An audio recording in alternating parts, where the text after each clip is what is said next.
लिबिया उत्तरी अफ्रीका में स्थित रेगिस्तान से घिरा एक देश है। आज इसे जनरल मुअम्मर गद्दाफी के 42 साल के शासन और उसके बाद की अस्थिरता के लिए जाना जाता है।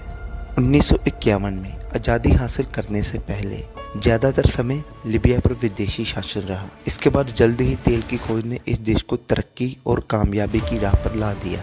लेकिन अगर बात करें हाल फिलहाल की, तो हाल ही में देश में बड़े पैमाने पर माइग्रेशन हुआ, जिसमें भारी संख्या में लोगों ने यूरोप में शरण ली। इसके साथ ही देश में इस्लामिक आतंकवाद ने जड़ें फैलानी शुरू कर दी।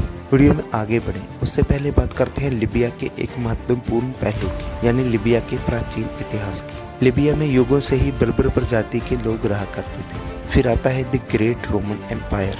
रोमन साम्राज्य के दौरान यहाँ ईसाई धर्म फैला और रोमनों के बाद यहाँ 7वीं सदी तक वेंडालों ने शासन किया। 7वीं सदी में इस्लाम का उदय हुआ और इस्लाम ने जल्दी ही यहाँ प्रभाव जमा लिया, जो कि एक लंबे समय तक कायम रहा। और फिर 16वीं सदी में स्पेन के कब्जे में यह ज़्यादा समय तक नहीं रहा और आखिरकार ओटोमन एम्पायर का हिस्सा बन गया। लेकिन ओटोमन एम्पायर के अधीन केवल त्रिपोलितानिया का हिस्सा ही था, जो कि उत्तरी लिबिया में है। इस दौरान यहाँ सैन्य अस्थिरता बनी रही और लिबिया खुद को युद्धों और बर्बादी से दूर ना रख सका। वर्ल्ड वॉर 1 से पहले लिबिया को इटली ने कैप्चर कर लिया और 1947 तक, लगभग 1947 तक लिबिया इटली का गुलाम रहा। इसकी आगे शुरुआत होती है दोस्तों लिबिया के इतिहास में एक नए चैप्टर की।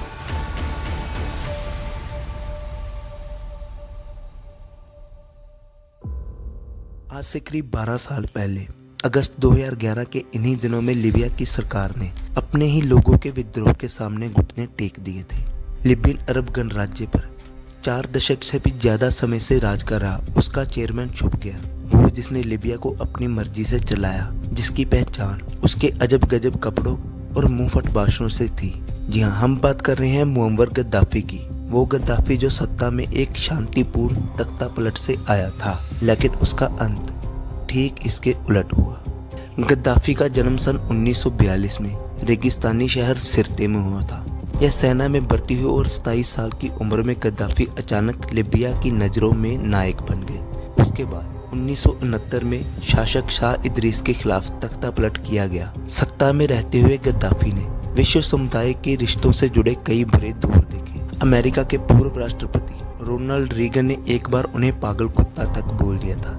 लिबिया में शासन करने के दौरान उन्होंने हर तरह की सख्ती बरती। निरंतर इस हद तक कायम रहा कि मीडिया पर भी सरकार का नियंत्रण था। लेकिन 40 साल के लंबे वक्त के बाद कर्नल गद्दाफी की मुश्किलें मिसराता के पास स्थित शहर पर विद्रोहियों के नियंत्रण के बाद बढ़ने लगी। शहर के बाहर एक ऑयल रिफाइनरी थी, जिससे गद्दाफी की सेनाओं को तेल की पूर्ति की जाती। इस ऑयल रिफाइनरी को विद्रोहियों ने अपने कब्जे में ले लिया था। विद्रोही सेनाएं त्रिपोली के दक्षिण से भी आक्रमण करने लगी। यूएन के आदेश पर नाटो सेनाओं ने त्रिपोली के आसपास नो फ्लाई जोन बना रखा था, ताकि शहर पर हवाई हमले ना हो और आम नागरिकों को बचाया जा सके। नाटो सेनाओं ने त्रिपोली का समुद्र के साथ संपर्क भी काट दिया था। इस युद्ध में नाटो और पश्चिमी देशों के शामिल होने के बाद विद्रोही सेनाओं को गद्दाफी के खिलाफ लड़ने में और अधिक मदद मिली। विरोध प्रदर्शनों से शुरू हुआ यह विद्रोह जुलाई-अगस्त तक गृह युद्ध में बदल गया। लगभग 20 अगस्त तक विद्रोह करने वाली सेनाएं राजधानी त्रिपोली के करीब पहुंचने में कामयाब हो चुकी थी। 21 अगस्त को ऐलान किया गया कि गद्दाफी के बेटे सैफ अल इस्लाम को हिरासत में लिया जा चुका है। बाद में सैफ ने खुद सामने आकर बयान दिया कि लिबिया के लोग उनके और मुअम्मर गद्दाफी के साथ हैं। 22 अगस्त तक राजधानी त्रिपोली में गद्दाफी के कंपाउंड तक विद्रोहियों के रॉकेट और मोर्टार मार कर रहे थे। रिपोर्ट्स के अनुसार मुअम्मर गद्दाफी त्रिपोली से भाग गए थे और अगस्त महीने के आखिरी दिनों में त्रिपोली के ज्यादातर इलाकों पर विद्रोही सेनाओं ने कब्जा कर लिया था। राजधानी से भागे गद्दाफी का लगभग 2 महीने तक कुछ पता नहीं चला कि वो कहाँ गायब है। जिस शहर में गद्दाफी का जन्म हुआ था, उसी शहर में अक्टूबर तक विद्रोही सेनाएं कब्जा करने की कोशिश करती रही। 20 अक्टूबर को शीरते शहर के पश्चिमी इलाके से गाड़ियों का एक बड़ा काफिला निकला, जिस पर फ्रांस के सैन्य विमान ने हमला कर दिया। इस हमले में मौके पर ही 2 व्यक्तियों की मौत हो गई। इनमें से एक गद्दाफी का बेटा मुतसिम और सैन्य प्रमुख अबू बकर थे। लेकिन इस हमले में गायब हुए कुछ लोग पास के सीवरेज पाइप में छुपने में कामयाब हो गए। इन्हीं छुपने वाले लोगों में एक थे कर्नल गद्दाफी। इसके बाद विद्रोही सेना द्वारा इस पूरे इलाके की घेराबंदी की गई। विद्रोह के शुरुआती दिनों में अपने विरोधियों को चूहा बताने वाले गद्दाफी को सीवरेज पाइप से चूहे की तरह ही निकाला गया। गद्दाफी को उस सीवरेज पाइप से निकालने के बाद विद्रोहियों ने गद्दाफी को घसीटा और फिर उन्हें बाद में गोली मार दी गई। उस वक्त एक शख्स इस पूरे घटनाक्रम को कैमरे में कैद कर रहा था और बाद में इसका वीडियो पूरी दुनिया ने देखा कि किस तरह से 42 साल से लीबिया पर शासन करने वाले गद्दाफी का देश के लोगों ने ही अंत कर दिया।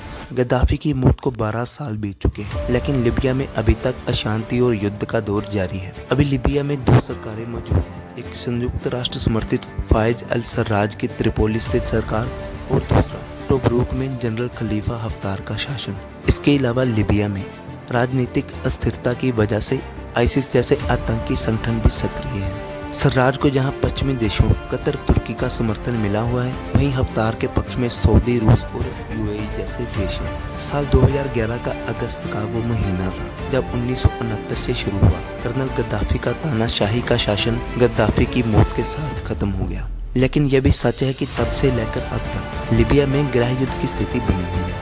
गद्दाफी के जाने के बाद यह उम्मीद जताई जा रही थी कि लीबिया में शायद अब लोकतंत्र स्थापित होगा, लेकिन ऐसा हुआ नहीं। साल 2014 में 2 गुटों के बीच मतभेद के बाद हुए संघर्ष ने और भी ज्यादा हिंसक मोड़ ले लिया, जिससे देश के अलग अलग हिस्सों को नियंत्रित करने वाली कई सरकारें बन गई। 2 युद्ध सरकारों के चलते कठिनाइयों और मुश्किलों में गिरे यहाँ के लोग विरोध प्रदर्शन करने सड़कों पर उतरे। यह विरोध प्रदर्शन सरकार की नाकामी के खिलाफ था। लीबिया की राजधानी त्रिपोली से इस तरह के विरोध प्रदर्शनों की खबरें लगातार आती रही। लीबिया में हिंसक संघर्ष के कारण अर्थव्यवस्था बदहाली की कगार पर है, साथ ही संस्थाएं और बुनियादी ढांचे सब दरक रहे हैं।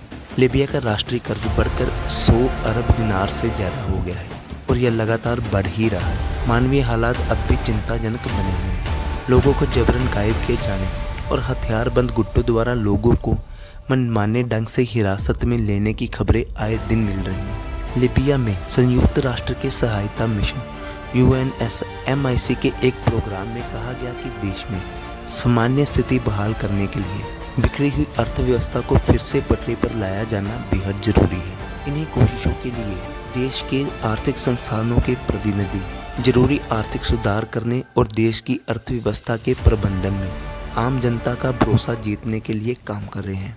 उम्मीद यही की जा रही है कि जो पिछले 12 सालों में संभव नहीं हो पाया वो शायद अब पूरा हो सके और लीबिया की जनता को वो अच्छे दिन देखने को मिले जिसकी उम्मीद में उन्होंने गद्दाफी के खिलाफ विद्रोह किया।